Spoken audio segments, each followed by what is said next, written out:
Gak bisa dipungkiri, setiap Apple event selesai digelar, semua orang tiba-tiba jadi tech reviewer dadakan. Ya gimana?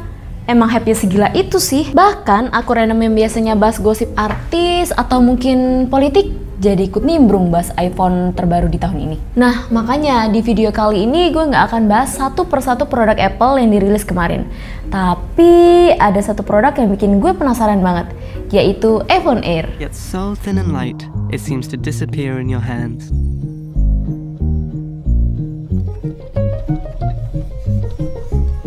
The core structure is a radically thin frame, made from grade 5 spacecraft titanium that combines strength, lightness, and durability. Buat yang belum tahu, iPhone Air hadir sekaligus juga menggantikan iPhone seri Plus di tahun ini yang sudah tidak ada lagi. Karena di beberapa tahun terakhir, iPhone Plus selalu jadi anak tengah yang bisa dibilang serba nanggung posisinya. Ukurannya besar, tapi fiturnya nggak sebanyak Pro. Dan bedanya itu tipis banget dengan iPhone standar. Cuma baterai dan juga layar yang lebih besar. Dan selain itu, penjualannya pun terus menurun. Jadi, Apple kali ini cari cara baru dengan menghadirkan new member atau segmen yang lebih menarik dengan menghadirkan iPhone Air. Brand Air yang sebelumnya ada di lini seri MacBook dan juga iPad terbilang cukup sukses dengan penamaan yang langsung ngasih kesan tipis, ringan, dan juga stylish. Jadi ya lebih gampang aja dipasarkan ketimbang Plus yang kesannya cuma versi yang lebih gede aja udah. Dengan menghadirkan iPhone Air ini bisa dibilang kayak ngasih angin segar buat Apple fanboy. Biar nggak bosen sama line up yang gitu-gitu aja. Ada euforia barulah istilahnya. Dan tentu aja di balik itu semua harapannya sih simple ya.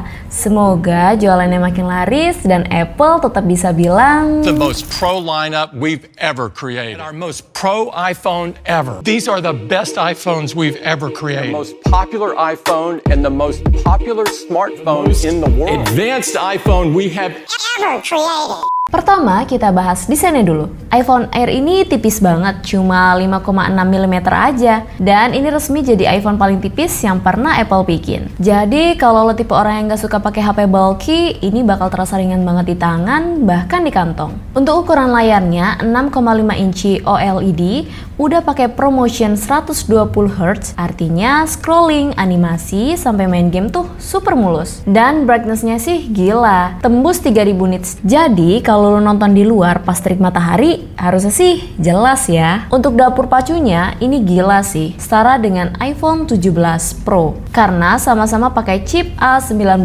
Pro, jadi walaupun tipis, jangan anggap remeh. Performanya tetap garang. Mau multitasking, mau editing, atau ngegame berat, harusnya aman banget. Yang menarik, kameranya cuma satu, 48 megapiksel. Apple kayak pengen bilang, nih kamera satu aja udah cukup buat konten sehari-hari. Dan bener aja, buat foto IG, bikin TikTok, sampai video call harusnya sih lebih dari cukup ya. Kamera depannya juga udah 18 megapiksel dengan center stage, jadi selfie aman banget sih. Dan soal build quality, dia pakai frame titanium plus kaca ceramic silk 2. Jadi tipis bukan berarti ringkih, justru Apple klaim ini salah satu iPhone paling kuat sekarang. Tapi ya belum bisa kita buktikan juga sih ya, karena produknya juga belum rilis dan belum ada yang melakukan pengetesan. Lalu untuk konektivitas, udah siap masa depan banget. Wi-Fi 7, Bluetooth 6, dan full eSIM. Jadi nggak ada lagi slot SIM fisik, jadi lebih rapi juga sih sebenarnya. Dan di Indo juga udah banyak banget kok provider yang nyediain eSIM ini.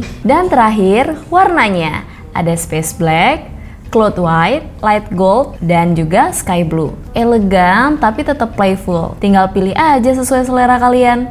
Menurut gue, iPhone Air ini posisinya unik banget.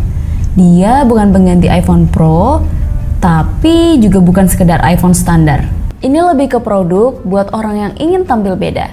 Pengen iPhone tipis, stylish, feature proof, tapi nggak butuh kamera 3 lensa atau fitur pro lainnya. Di sisi lain, ini juga cara Apple buat ngasih angin segar ke line up iPhone yang selama ini mulai terasa stagnan. Karena jujur aja, dari iPhone 12 sampai sekarang, desainnya ya gitu-gitu aja. Dengan adanya iPhone Air, Apple seakan bilang, nih ada member baru, biar lu nggak bosen, gitu kali ya. Tapi balik lagi ke pertanyaan besarnya, apakah iPhone Air ini benar-benar solusi atau cuma strategi marketing Apple supaya ada satu alasan lagi buat lo upgrade iPhone? Jawabannya tergantung kebutuhan lo. Kalau lo tipe orang yang prioritas desain tipis, stylish, dan tetap mau performa fleksib, iPhone Air ini menarik banget sih buat dicoba. Tapi kalau lo peduli sama daya tahan baterai atau kamera boba yang yang lebih lengkap, kayaknya lebih baik lirik Pro Series-nya aja deh. Atau mungkin mau kita bahas juga nih iPhone 17 Pro Series-nya. Tulis di kolom komentar ya. Nah, itu tadi soal pembahasan iPhone Air. Thank you banget yang udah nonton video sampai selesai. Gue Putri pamit undur diri dulu. Sampai jumpa di video berikutnya. See you and keep shining.